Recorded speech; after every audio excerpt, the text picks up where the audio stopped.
Que el deporte tiene dos caras lo sabemos todos, pero que hay que convivir con ellas durante todo el año solo lo saben nuestros deportistas FER.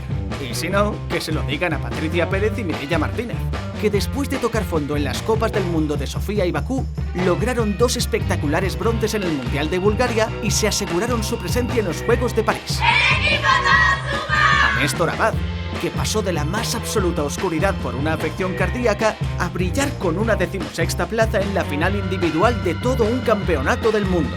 O a Roberto Sánchez Mantecón, a quien un virus tras volver de Yokohama le condicionó durante gran parte de la temporada.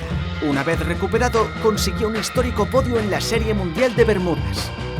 Por un vía crucis también pasó David Cantero. Una caída en el Europeo Junior de Triatlón le apartó de la competición, pero meses después acabó ganando la Copa Continental de Asia y se proclamó subcampeón de España absoluto. Otro ejemplo de la dualidad del deporte es Alejandro Martínez Chorro.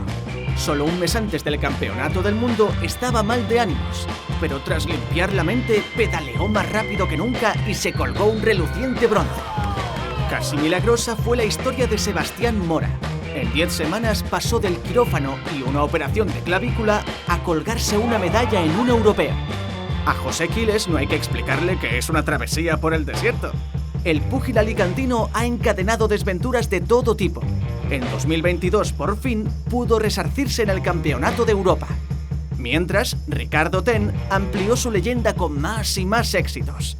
Nadie diría que pocas jornadas antes del Mundial de Pista sufrió una caída y se lastimó el hombro.